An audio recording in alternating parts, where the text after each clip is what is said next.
Welcome to ಐಪೈಟ್ರಿಕ್ಸ್. ಈ ಹಿಂದಿನ ವಿಡಿಯೋದಲ್ಲಿ ನಾವು ಸೂಕ್ಷ್ಮ ಜೀವಿಗಳ ಬಗ್ಗೆ ನೋಡಿದ್ದೇವೆ.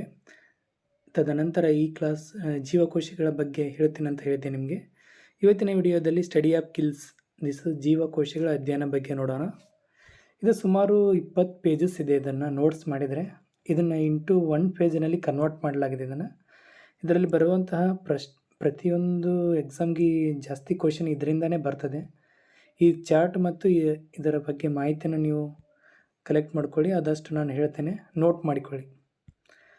ಮೊದಲನೇದಾಗಿ ಪ್ರೊಕ್ಯಾರಿಯೋಟಿಕ್ ಆ್ಯಂಡ್ ಯೂಕ್ಯಾರಿಯೋಟಿಕ್ ಅಂತ ಜೀವಕೋಶಗಳಲ್ಲಿ 2 ಭಾಗವನ್ನು ಮಾಡಲಾಗಿದೆ. ಪ್ರೊಕ್ಯಾರಿಯೋಟಿಕ್ನಲ್ಲಿ ಉದಾಹರಣೆ ನೋಡಿದಾಗ ಬ್ಯಾಕ್ಟೀರಿಯಾ ಒಂದೇ ಬರುತ್ತದೆ. ಏನಿದು ಪ್ರೊಕ್ಯಾರಿಯೋಟಿಕ್ ಯೂಕ್ಯಾರಿಯೋಟಿಕ್ ಅನ್ನೋದನ್ನು ಈಗ ನೋಡೋಣ. ನೆಕ್ಸ್ಟ್ ಪೇಜಲ್ಲಿದೆ ಪ್ರೊಕ್ಯಾರಿಯೋಟಿಕ್. ಮೊದಲನೇದಾಗಿ ಪ್ರಶ್ನೆ ಕೇಳುವ ರೀತಿಯಲ್ಲೇ ಇದನ್ನು ಸ್ಟಡಿ ಮಾಡಬೇಕಾಗುತ್ತದೆ. ಈ ಕೆಳಗಿನ ಯಾವುದು ನ್ಯೂಕ್ಲಿಯಸ್ ಪೊರೆ ಹೊಂದಿದೆ ಅಂತ ಕ್ವಶನ್ ಕೇಳ್ತಾರೆ. ಆಪ್ಷನ್ ಕೊಡ್ಬೋದು. ಪ್ರೊಕ್ಯಾರಿಯೋಟಿಕ್, ಯೂಕ್ಯಾರಿಯೋಟಿಕ್, ಕ್ರೋಮೋಸೋಮ್, ನ್ಯೂಕ್ಲಿಯಸ್ ಅಂತ 4 ಆಪ್ಷನ್ ಕೊಡ್ತಾರೆ. ಅದರಲ್ಲಿ ನ್ಯೂಕ್ಲಿಯಸ್ ಪೊರೆ ಹೊಂದಿದ್ದು ಯಾವತ್ತಿಗೂ ಪ್ರೊಕ್ಯಾರಿಯೋಟಿಕ್ ಅಲ್ಲ, ಯೂಕ್ಯಾರಿಯೋಟಿಕ್ನಲ್ಲಿ ಮಾತ್ರ ನ್ಯೂಕ್ಲಿಯಸ್ ಪೊರೆ ಇರುತ್ತದೆ. 1ನೇ ಕ್ವಶನ್ ನೋಡಿದ್ದೀವಿ. ಇವಾಗ ಇನ್ನು 2ನೇ ಕ್ವಶನ್ದಲ್ಲಿ ಈ ಕೆಳಗಿನ ಯಾವುದು ಬ್ಯಾಕ್ಟೀರಿಯಾ ಎಲ್ಲಿ ಕಂಡು ಬರ್ತದೆ ಅಂತ ಕ್ವಶನ್ ಕೇಳ್ತಾರೆ. ಪ್ರೊಕ್ಯಾರಿಯೋಟಿಕ್, ಯೂಕ್ಯಾರಿಯೋಟಿಕ್, ಕ್ರೋಮೋಸೋಮ್, ನ್ಯೂಕ್ಲಿಯಸ್ ಈ ಥರ ಆಪ್ಷನ್ ಕೊಟ್ಟಾಗ ನೀವು ಸರಾಗವಾಗಿ ಬ್ಯಾಕ್ಟೀರಿಯಾವು ಪ್ರೊಕ್ಯಾರಿಯೋಟಿಕ್ನಲ್ಲಿ ಕಂಡು ಬರ್ತದೆ ಅಂತ ಹಾಕ್ಬೋದು. ಇನ್ನು ಇದರ difference, what is the difference between prokaryotic and eukaryotic? ಇದರಲ್ಲಿ ಪ್ರೊಕ್ಯಾರಿಯೋಟಿಕ್ನಲ್ಲಿ ನ್ಯೂಕ್ಲಿಯಸ್ ಪೊರೆ ಇರುವುದಿಲ್ಲ, ಇದರಲ್ಲಿ ನ್ಯೂಕ್ಲಿಯಸ್ ಪೊರೆ ಇದೆ. ಮತ್ತು ಕ್ರೋಮೋಸೋಮ್ಗಳು ಇದು ಹೊಂದಿದೆ. ಅಂದರೆ ಕ್ರೋಮೋಸೋಮ್ ಮುಖ್ಯವಾಗಿ ನ್ಯೂಕ್ಲಿಯಾಯ್ಡ್ ಪ್ಲಾಸ್ಟಿಡ್ಗಳನ್ನು ಹೊಂದಿರ್ತದೆ. ಇದು ಯಾವುದು? ಪ್ರೊಕ್ಯಾರಿಯೋಟಿಕ್.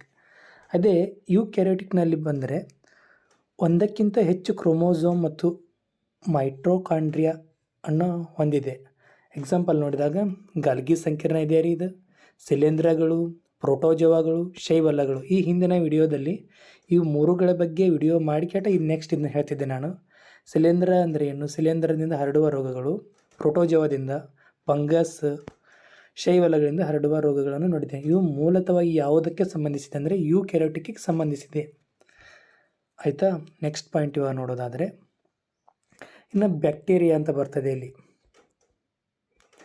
ಬ್ಯಾಕ್ಟೀರಿಯಾದನ್ನು ಕಂಡುಹಿಡಿದವರು ಯಾರು? Levin hook. ಇದರ ಚಲನಾಂಗ ಯಾವುದು ಬ್ಯಾಕ್ಟೀರಿಯಾದ? ಶಶಾಂಗ. DNA ಯಾವುದರಲ್ಲಿರ್ತದೆ? ಬ್ಯಾಕ್ಟೀರಿಯಾದಲ್ಲಿ DNA ಹೊಂದಿದೆ. ಮತ್ತು ಬ್ಯಾಕ್ಟೀರಿಯಾ ಪ್ರೋಟೀನನ್ನು ಉತ್ಪಾದನೆ ಮಾಡುತ್ತದೆ. ಆಧುನಿಕ ಬ್ಯಾಕ್ಟೀರಿಯಾ ಪಿತಾಮಹ ಯಾರೆಂದು ಕರೆಯುತ್ತಾರೆ? Louis Pasteur. ಬ್ಯಾಕ್ಟೀರಿಯಾ ಗಾತ್ರವನ್ನು ತಿಳಿಸಿ. 0 × 0 ಇಂದ 2 1.0. ಇದು ಯಾವುದಕ್ಕೆ ಸಂಬಂಧಿಸಿದೆ? ಬ್ಯಾಕ್ಟೀರಿಯಾ. ಇದು ಯಾವುದು? ಪ್ರೊಕ್ಯಾರಿಯೋಟಿಕ್. ಇನ್ನು ನೆಕ್ಸ್ಟು ಇದರ ವ್ಯತ್ಯಾಸ ಇನ್ನೊಂದಾದರೆ ಯೂಕ್ಯಾರಿಯೋಟಿಕ್ ನೋಡೋಣ. ಇವಾಗ ಯೂಕ್ಯಾರಿಯೋಟಿಕ್ನಲ್ಲಿ ನೋಡಿದಾಗ ಇಲ್ಲಿ ಶಿಲೇಂಧ್ರದಾಗ ಯಾವ್ಯಾವ ಬರ್ತಾವೆ? ಎಕ್ಸಾಂಪಲ್ ಶಿಲೇಂಧ್ರ ಯಾವ ಅಂತ ಕೇಳ್ತಾರೆ. ಶಿಲೇಂಧ್ರ ಬ್ರೆಡ್ ಮಾಲ್ಡ್, ಪೆನ್ಸಿಲಿಯನ್, ಅಸ್ಟ್ರಿಜಿನ್ ಇದೆಲ್ಲವೂ ನಿಮ್ಮ 8th 9th NCERTಯಿಂದ ಮಾಡಿದಂಥ ನೋಟ್ಸ್ ಇದು. ಅಲ್ಲಿಂದ ಕ್ವಶನ್ ಡೈರೆಕ್ಟ್ ಬರ್ತದೆ. ನೆಕ್ಸ್ಟು ಪ್ರೋಟೋಜೋವಾ, ಅಮೀಬಾ, ಪ್ಲಾಸ್ಮಾರಿಯಂ ಎಂಬುದು ಇವುಗಳನ್ನು ಕರೆಯುತ್ತಾರೆ. ಪ್ರೋಟೋಜೋವಾ ಎಂದು ಯಾವುದನ್ನು ಕರೀತಾರೆ? ಅಮೀಬಾ ಪ್ರೋಟೋಜೋವಾದಾಗ ಬರ್ತದೆ ರೀ. ಅದು ಏನು ಪ್ಲಾಸ್ಮಾರಿಯಂ ಅಂತ ಬರ್ತದೆ. ಇನ್ನು ಶೈವಲಗಳು ಮುಖ್ಯವಾಗಿ ಕ್ಲೈಮಿಡೋಮೊನಾಸಸ್ ಆ್ಯಂಡ್ ಸ್ಟೈರೋಗೈರಾ. ಇವು ಶೈವಲಗಳು. ಇವು ಮೂಲತಃವಾಗಿ ಇವೆಲ್ಲವೂ ಬರೋದು ಎದುರಾಗಿ ಅಂತಂತ ಕೇಳಿದಾಗ ಇವೆಲ್ಲವೂ ಯೂಕ್ಯಾರಿಯೋಟಿಕ್ಗಳಲ್ಲಿ ಕಂಡುಬರುತ್ತವೆ. ಈಗ ನಾವು ಮೊದಲನೇದಲ್ಲಿ ಹೋಗೋಣ. ಇನ್ನು ಫಸ್ಟ್ ಏನಿದ್ದು ಬ್ಯಾಕ್ಟೀರಿಯಾ ಅಂತ ನೋಡಿದಾಗ, ಇದು ಜೀವಕೋಶಗಳ ಬಗ್ಗೆ ಅಧ್ಯಯನವನ್ನು ನೋಡಿದಾಗ ಜೀವಿಗಳೆಲ್ಲವೂ ಜೀವಕೋಶಗಳೆಂಬ ಚಿಕ್ಕ ಚಿಕ್ಕ ಘಟಕಗಳಿಂದಾಗಿದೆ. ಜೀವಕೋಶ ಅಥವಾ ಮನುಷ್ಯನಲ್ಲಿರುವ ಜೀವಕೋಶಗಳಿವೆ, ಪ್ರಾಣಿಗಳಲ್ಲಿವೆ ಇವೆ. ಅವುಗಳನ್ನು ಅಧ್ಯಯನ ಮಾಡೋದೇ ಜೀವಕೋಶಗಳ ಅಧ್ಯಯನ. ಮಾನವನ ದೇಹದಲ್ಲಿ ಅನೇಕ ಟ್ರಿಲಿಯನ್ ಗಂಟಲೆ ಜೀವಕೋಶಗಳಿವೆ. ಜೀವಿಯ ರಚನಾತ್ಮಕ ಮತ್ತು ಕಾರ್ಯಾತ್ಮಕ ಮೂಲ ಘಟಕವೇ ಜೀವಕೋಶ. ಜೀವಕೋಶದ ಗಾತ್ರವನ್ನು ಮೈಕ್ರಾನ್ದಿಂದ ಬಳಸುವರು. 1 micron is equal to 1 × 1000 million ಆಗಿದೆ. ಇದನ್ನು ಜೀವಕೋಶಗಳ ಬಗ್ಗೆ ತಿಳ್ಕೊಂಡು ಇವಾಗ ಈ ನೆಕ್ಸ್ಟ್ ಯೂಕ್ಯಾರಿಯೋಟಿಕ್ಕಿಂದ ಹೋಗೋಣ. ಈ ಮಾರ್ಕ್ ಮೂಲಕ ಹೋಗೋಣ. ಯೂಕ್ಯಾರಿಯೋಟಿಕ್ ಫಸ್ಟು ಯೂಕ್ಯಾರಿಯೋಟ್ನಲ್ಲಿ ಬರೋದು ಕೋಶ ಪೊರೆ. ಈ ಕೋಶ ಪೊರೆಯಲ್ಲಿ ಏನಿದೆ? ಜೀವಕೋಶದ ಹೆಬ್ಬಾಗಿಲು ಎಂದು ಕರೆಯುತ್ತಾರೆ ಇದನ್ನು, ಕೋಶ ಪೊರೆಯನ್ನು. ಅದರೊಳಗೆ ಫಸ್ಟ್ ಬರೋದು ವಿಸರಣೆ, ಅಭಿಸರಣೆ, ಕ್ರಿಯಾತ್ಮಕ ಸರಣಿ. ನಿಮಗೆ 2024 CRDRನಲ್ಲಿ ವಿಸರಣೆ, ಪ್ರಸರಣ, ವಿಸರಣೆ ಅಂತ ಕೇಳಿದ್ದಾರೆ. ಇದಕ್ಕೆ ಇಂಗ್ಲೀಷ್ ಮೀನಿಂಗ್ ನೋಡೋದಾದರೆ ಇಲ್ಲಿದೆ ನೋಡಿ. ಡೆಫ್ಯೂಸಿಷನ್ ವಿಸರಣೆ. ದ್ರವ ಅಥವಾ ಅನಿಲದ ಕಣಗಳು ಹೆಚ್ಚಿನ ಸಾಂದ್ರತೆಯಿಂದ ಕಡಿಮೆ ಸಾಂದ್ರತೆಗೆ ಸಾಗುವುದೇ ವಿಸರಣೆ, ಡೆಫ್ಯೂಸಿಷನ್ ಎಂದು ಕರೆಯುತ್ತಾರೆ. ಇದಕ್ಕೆ ಉದಾಹರಣೆಯಾಗಿ ಟೀ ನೀರಿನೊಳಗೆ ಹಾಕಿದಾಗ ಹಬ್ಬುತ್ತದೆ, ಸ್ಪ್ರೆಡ್ ಆಗುವುದಕ್ಕೆ ವಿಸರಣೆ ಅಂತಾರೆ. Easy method. ಇನ್ನು ಇದರ ಅಪೋಸಿಟ್ ಅಭಿಸರಣೆ ಎಂದರೇನು? ಆಸ್ಮೋಸಿಸ್.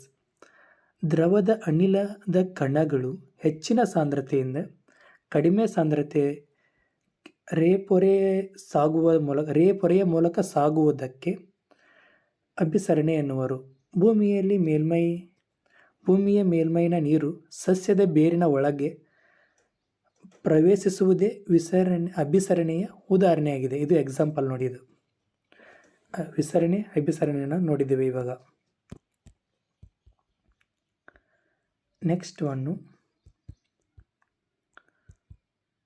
ಇವಾಗ ಇದರ ಬಗ್ಗೆ ತಿಳ್ಕೊಂಡು ವಿಸರಣೆ ಎಂದರೇನು, ಅಭಿಸರಣೆ, ಕ್ರಿಯಾತ್ಮಕ ಸರಣಿ. ಇದು 3ನೇ ಅಂಶ. ಇವೆಲ್ಲವೂ ಪೊರೆ ಸಹಿತ ಕಣದಂಗಳಾದರೆ ನೆಕ್ಸ್ಟು ಇನ್ನು ಪೊರೆ ರಹಿತ ಕಣದಂಗಳು ಅಂದರೆ ರೈಬೋಸೋಮ್ ಬರ್ತದೆ ರೀ, ಸೆಂಟ್ರಿಯಾಲ್.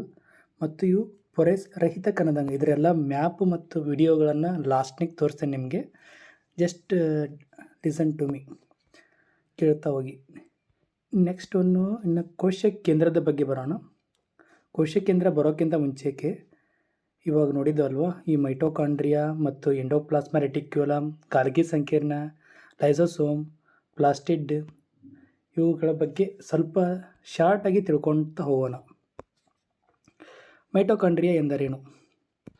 ಮೈಟೋಕಾಂಡ್ರಿಯಾ ಅಂತ ಹೆಸರು ಕೊಟ್ಟವರು ಇದಕ್ಕೆ ಕೊಲ್ಲೇಕರ್ ಎಂಬ ವಿಜ್ಞಾನಿ ಕೊಡ್ತಾರೆ. ಮತ್ತು ಇವೆಲ್ಲವುಗಳನ್ನು ಈಗ ಈ ಚಿತ್ರದ ಮೂಲಕ ತಿಳಿದುಕೊಳ್ಳೋಣ. Some types of the cells ಅಂತ ಬರ್ತದೆ ಮೇನಾಗಿ. ನಾವು ಇದುವರೆಗೆ ನೋಡಿದ್ದೇವಲ್ವ, ಇದು ಎನಿಮಲ್ಸ್ ಕಿಲ್ಸ್ ಅಂದರೆ ಪ್ರಾಣಿಗಳಲ್ಲಿ ಬರುವಂತಹ ಜೀವಕೋಶಗಳು. And plant cells in this ಸಸ್ಯಗಳಲ್ಲಿ ಬರುವಂತಹ ಜೀವಕೋಶಗಳು. ಅವಾಗ ಲಿಸ್ಟಾಗಿ ನೋಡಿದಂತಹ ಮೊದಲನೇದಾಗಿ ಕಿಲ್ ಮೆಂಬರ್ ಬರ್ತದೆ.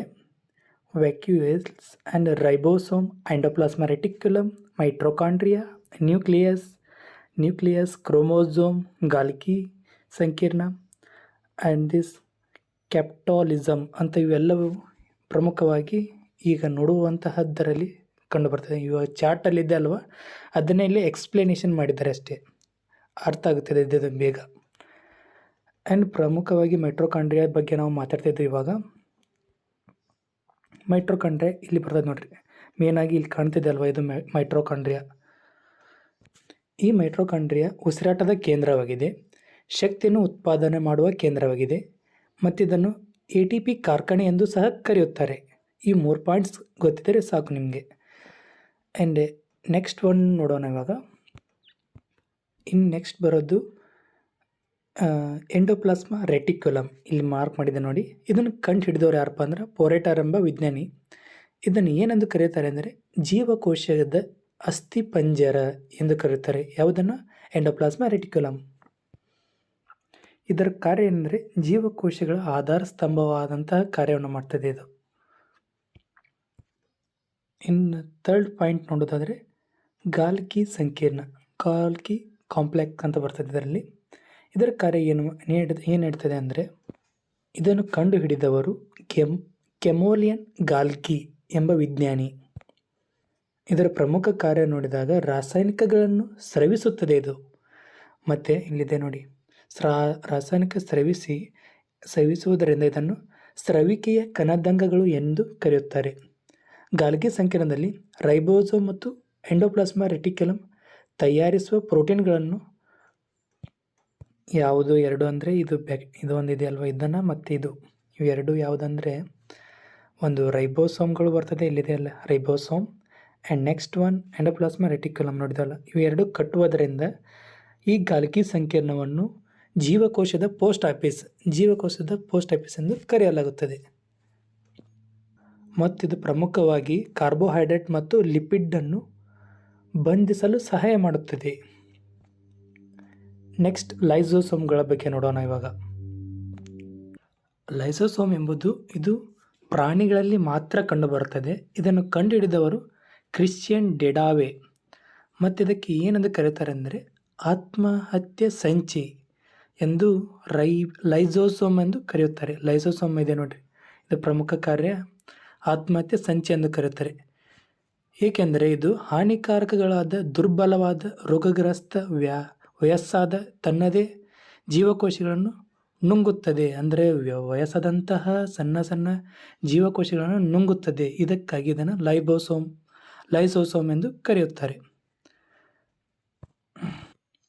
ಇವಾಗ ನಾವು ಮೈಟೋಕಾಂಡ್ರಿಯಾ ನೋಡಿದ್ದೆವು, ಎಂಡೋಪ್ಲಾಸ್ಮಾ ನೋಡಿದ್ದೆವು, ಗಾಲ್ಗಿ ಸಂಕೀರ್ಣ, ಲೈಸೋಸೋಮ್. ಇವಾಗ ಪ್ರಾಣಿಗಳಲ್ಲಿ ಇವೆಲ್ಲವೂ ಕಂಡುಬರ್ತವೆ ಆಯಿತು. ನೆಕ್ಸ್ಟ್ ಈಗ ಸಸ್ಯಗಳಲ್ಲಿ ಬರುವುದು ಪ್ಲಾಸ್ಟಿಡ್ಗಳು ಅಂತ ಬರ್ತವೆ. ಇವು ಪ್ಲಾಸ್ಟಿಡ್ಗಳು ಇವು ಸಸ್ಯಗಳಲ್ಲಿ ಮಾತ್ರ ಕಂಡುಬರ್ತದೆ. ಇಲ್ಲಿ ಕೋಶ ಭಿತ್ತಿಯನ್ನು ಹೊಂದಿದೆ. ಸಸ್ಯಗಳಲ್ಲಿ ಮಾತ್ರ, ದಿಸ್ ಪ್ಲ್ಯಾಂಟ್ಸ್ ಓನ್ಲಿ, ಸಸ್ಯಗಳಲ್ಲಿ ಮಾತ್ರವೇ ಕಂಡುಬರ್ತದೆ. ಇದು ಕೋಶ ಭಿತ್ತಿಯನ್ನು ಹೊಂದಿದೆ. ಪ್ರಮುಖವಾಗಿ ಯಾವ್ಯಾವ ಬರ್ತದೆ ಅಂದರೆ ಕ್ಲೋರೋಪ್ಲಾಸ್ಟ್, ಕ್ರೋಮೋಪ್ಲಾಸ್ಟ್, ಲ್ಯೂಕೋಪ್ಲಾಸ್ಟ್, ಇಲಿಯೋಪಾಯ್ಟ್ಸ್, ಪ್ರೋಟೀನೋಪ್ಲಾಸ್ಟ್, ಎಟಿಮೋಪ್ಲಾಸ್ಟ್, ಎನಿಮೋಪ್ಲಾಸ್ಟ್. ಇವುಗಳನ್ನು ಈಗ ಚಿತ್ರದ ಮೂಲಕ ನೋಡೋಣ. ಇವೇ ನೋಡಿ, ಇದು ಇವಾಗ ಹೇಳಿದ್ನಲ್ವ, ಕ್ಲೋರೋಪ್ಲಾಸ್ಟ್ ನೋಡೋಣ. ಇವಾಗ ಇದರ ಕಾರ್ಯ ಏನೆಂದರೆ ಕ್ಲೋರೋಪ್ಲಾಸ್ಟ್ ಸಸ್ಯಗಳಿಗೆ ಹಸಿರು ಬಣ್ಣವನ್ನು ನೀಡುತ್ತದೆ.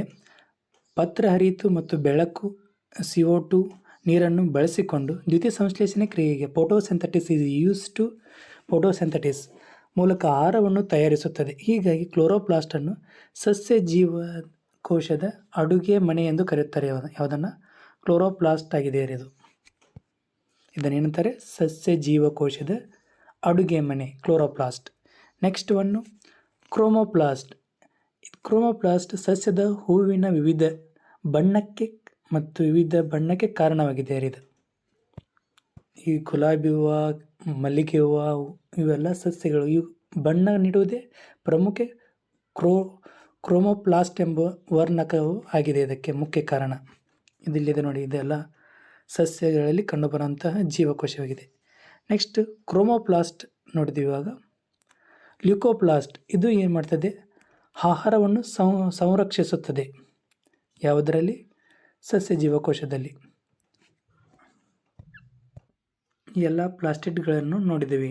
ಈಗ ನೆಕ್ಸ್ಟ್ ಇನ್ನೊಂದು ಪಾಯಿಂಟ್ ಉಳಿತದೆ ನಮಗೆ, ರಸದಾನಿಗಳ ಅಂತ ಬರ್ತದೆ. ಇದು ಸಂಗ್ರಹಣಾ ಕೊಠಡಿಯಾಗಿದೆ. ಇದು ಪ್ರಮುಖವಾಗಿ ಸಸ್ಯ ಜೀವಕೋಶಗಳಲ್ಲಿ ಮಾತ್ರ ಕಂಡುಬರುತ್ತಿದ್ದು ಪ್ರಾಣಿ ಜೀವಕೋಶಗಳಲ್ಲಿ ಕಂಡುಬರುವುದಿಲ್ಲ. ಇದು ಯಾವುದು? ರಸದಾನಿ. ಇದರ ಪ್ರಮುಖ ಕಾರ್ಯ ಆಹಾರವನ್ನು ಸಂಗ್ರಹಿಸುತ್ತದೆ ಮತ್ತು ತ್ಯಾಜ್ಯವನ್ನು ಸಹ ಇದು ಸಂಗ್ರಹಿಸುವ ಇದರ ಪ್ರಮುಖ ಕಾರ್ಯವಾಗಿದೆ ರೀ. ಇವೆಲ್ಲವೂ ನೋಡಿದಾಗ ನಮಗೆ ಕಂಡುಬರುವುದೇ ಪೊರೆ ಸಹಿತ ಕಣದಂಗಗಳನ್ನು ನೋಡಿದ್ದೇವೆ. ಇದರಲ್ಲಿ ಕೋಶ ದ್ರವ್ಯದಲ್ಲಿ. ಇನ್ನು ಥರ್ಡ್ ಪಾಯಿಂಟ್, ಯೂಕ್ಯಾರಿಯೋಟ್ನಲ್ಲಿ 1ನೇ ಭಾಗ ಮುಗೀತು, 2ನೇ ಭಾಗ ಮುಗೀತು. ಇನ್ನು 3ನೇ ಭಾಗ ಅದುವೇ ಕೋಶ ಕೇಂದ್ರ. ಏನಿದು ಕೋಶ ಕೇಂದ್ರದಲ್ಲಿ ಮೊದಲನೇದಾಗಿ ಬರುವುದೇ ರೈಬೋಸೋಮ್, ಪ್ರೋಟೀನ್ ಕಾರ್ಖಾನೆ. ಇದನ್ನು ನೋಡಿದ್ವಲ್ವಾ ಪ್ಲ್ಯಾಂಟ್ಸ್ ಚಿತ್ರದಲ್ಲಿ ನೋಡಿದ್ರಲ್ಲ. And next one centriole. ಮತ್ತು ಇವೆಲ್ಲವೂ ಪೊರೆ ರಹಿತ ಕಣದಂಗಳಾಗಿದೆ. ಇನ್ನು ಸೂಕ್ಷ್ಮ ಜೀವಿಗಳ ಪ್ರಪಂಚ, ವರ್ಲ್ಡ್ ಆಫ್ ಮೈಕ್ರೋ ಆರ್ಗಾನಿಸಮ್, ಇದನ್ನು ಹಿಂದಿನ ವಿಡಿಯೋದಲ್ಲಿ ಮಾಡಲಾಗಿದೆ. ಬ್ಯಾಕ್ಟೀರಿಯಾ, ವೈರಸ್, ಆದಿಜೀವಿ, ಶಿಲೀಂಧ್ರಗಳು, ಆ ವಿಡಿಯೋ ನೋಡಿ ಇನ್ನಷ್ಟು ಮಾಹಿತಿ ನಿಮಗೆ ಗೊತ್ತಾಗುತ್ತದೆ. ಇವು ಮನುಷ್ಯನಲ್ಲಿ ಬರುವಂಥದ್ದಾಗಿದೆ. ಅಪಧಮನಿಗಳು, ಅಭಿಧಮನಿಗಳು ವ್ಯತ್ಯಾಸ ಕೇಳ್ತಾರೆ.